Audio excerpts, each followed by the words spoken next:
जय श्री श्याम मित्रों, आज हम बात करने जा रहे हैं अपरा एकादशी, ज्येष्ठ कृष्ण पक्ष की वो एकादशी जो व्यक्ति को प्रेत योनि से मुक्त कर देती है। इसका भगवान श्री कृष्ण ने युधिष्ठिर को बताया है कि ये एकादशी असंख्य पुण्यों को देने वाली होती है। इस एकादशी का संकल्प करके कोई व्यक्ति किसी व्यक्ति को प्रदान करता है तो उस व्यक्ति की मुक्ति हो जाती है। असंख्य पापों का नाश करने वाली ये अपरा एकादशी है। इसे अचला एकादशी भी कहा जाता है। आइए श्रीमद् पद्म पुराण के अनुसार, जो उत्तराखंड में अंकित है, उस महत्तम के बारे में आज हम चर्चा करते हैं। मित्रों, इस एकादशी का महत्तम का श्रवण करने से ही व्यक्ति के पापों का नाश होने लगता है। और कैसे इस एकादशी में व्यक्ति एक पाप और पुण्य का जो द्वंद्व है उसमें पुण्यों को कैसे बढ़ाता है। एक राजा हुआ है, आइए कथा का श्रवण प्रारंभ करते हैं। एक राजा हैं जिनका नाम है महीध्वज, जो कि बहुत पुण्य आत्मा है। भगवान के नाम का श्रवण करते हैं, भगवान की पूजा करते हैं, अपने राज्य काल शासन काल में भगवान की भक्ति का प्रसार करते हैं। दानवीर होते हैं वो, किंतु उनके एक भाई भी होता है छोटा, जिसका नाम है वज्रध्वज। वज्रध्वज उनसे ईर्ष्या करता है, क्योंकि राजा धर्म के कार्यों में धर्म कार्य करता रहता है। राजा की सब जगह जय जयकार होती है, वज्रध्वज की नहीं होती। महीध्वज से इतना ईर्ष्या करने लग जाता है कि वज्रध्वज एक दिन सोच लेता है कि क्यों ना महीध्वज को हटा दिया जाए अपने रास्ते से और स्वयं राज सिंहासन पे बैठ जाए। यहां से ही वो पाप जन्म लेता है और महीध्वज जो राजा होता है उसका एक दिन वज्रध्वज वध कर देता है और महीध्वज के देह को, शरीर को जंगली पीपल के नीचे जंगल में ले जाकर गाड़ देता है, जिससे प्रजा में कुछ पता नहीं पड़े। और राजा का न मिलने की सूचना का प्रसार करता है कि राजा कहीं गए थे, शिकार करने गए थे, किसी ने उनको वो हो गया। स्वयं राजा बन जाता है, खूब सर्च करवाता है, खूब ढूंढवाता है, लेकिन पाप करने वाला कहां से बताएगा पाप हुआ है। और महीध्वज अल्पायु में मर जाता है। ऐसी पुण्य आत्मा होने के बाद भी अल्पायु में अकाल मृत्यु में मरना, प्रेत योनि में जन्म ले देता है। उसकी मुक्ति नहीं होती, क्योंकि मुक्ति के दो ही रास्ते होते हैं। या तो आपके परिवारजन धर्म कार्य करें, मगर यहां तो परिवार का वो भाई वज्रध्वज स्वयं ने मृत्यु करी है, वो कहां से धर्म कार्य करेगा। पीपल के अंदर विराजमान हो गए महीध्वज प्रेत योनि से वहां के आसपास के लोगों को सताने लगता है और उसके महीध्वज राजा काल के अंदर जो पुण्य किए थे वह धीरे धीरे धीरे धीरे समाप्त होने लगता है। महीध्वज अपने पाप जो कर रहा है प्रेत आत्मा बन के, उससे वह स्वयं भी परेशान होता है। लेकिन बोलते हैं कि कहीं ना कहीं ऐसा पुण्य भी जीवन काल में हो जाता है जिसके कारण ब्राह्मण का, ऋषि का, संतों का दर्शन हो जाता है। एक दिन समय आया, धौम्या नाम के ऋषि उस वृक्ष के नीचे से जाने लगे। महीध्वज प्रेत आत्मा उसको परेशान करने लगी।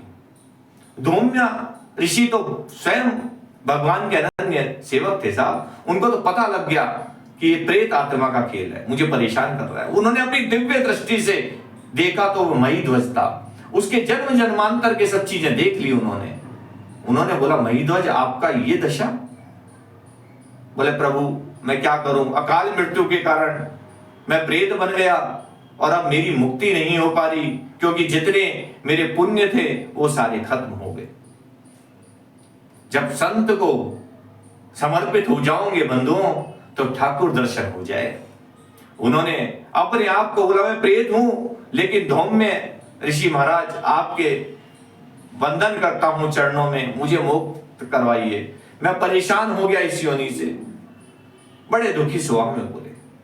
धौम्य ऋषि जी ने बोला, मैं आपसे वादा करता हूं, जब ब्राह्मण ऋषि संत या भगवान का सेवक अगर आप कोई वादा कर लेता है तो वो उस पर अडिग होता है साहब।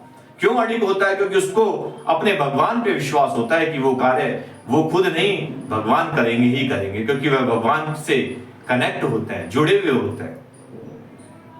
धौम्य ऋषि जी ने बोला कि ज्येष्ठ कृष्ण पक्ष की एक एकादशी आएगी, जिसका उल्लेख पुराणों में भी अंकित है। भगवान श्री कृष्ण ने युधिष्ठिर को बताया था कि युद्ध होगा, कई प्रेत बनेंगे, आप उन प्रेतों को इस एकादशी करके संकल्प देंगे जब उनकी मुक्ति होगी। क्योंकि युधिष्ठिर तो स्वयं धर्म से थे, उन्होंने जान गए थे कि कई लोग ऐसे अकाल मरेंगे और ये प्रेत बन जाएंगे, और इस प्रेत बन जाएंगे तो राज्य प्रशासन खराब हो जाएगा साहब, और उनका तो कोई दोष भी नहीं है। तो भगवान ने पहले ही कृष्ण ने युधिष्ठिर को ये रास्ता दिखा दिया था। बोले आज उसी रास्ते का मैं पालन करूंगा। मैं ज्येष्ठ कृष्ण पक्ष की एकादशी, जिसे अचला एकादशी या अपरा एकादशी, बृहद पुराण में अचला एकादशी कहा गया है और पद्म पुराण में अपरा एकादशी कहा गया है, जिसका मैं व्रत करूंगा। और व्रत पूर्ण होते ही उसके समस्त पुण्य मैं आपको समर्पित कर दूंगा। ज्येष्ठ मास की कृष्ण पक्ष की एकादशी आई साहब, और धौम्य ऋषि जी ने जैसा वादा किया वैसा पूर्ण किया। उन्होंने एकादशी करी और उस एकादशी का पूर्ण फल महीध्वज को दे दिया।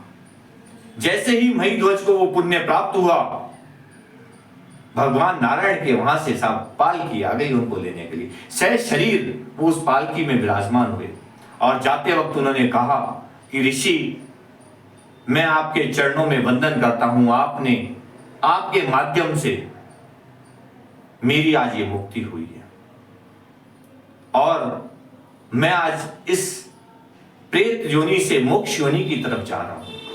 लेकिन जो इस कथा का श्रवण करेगा, जो इस एकादशी का व्रत करेगा, जो इस एकादशी के नियम का पालन करेगा, वो अपने प्रेत या पितरों को मोक्ष की तरफ तो भेजेगा ही भेजेगा, साथ में उसके असंख्य पाप, जो कुपाप होंगे, गुरु निंदा, पीछे से बात करना, उसका भी उसका परायण हो जाएगा साहब, और वह मुक्त हो जाएगा।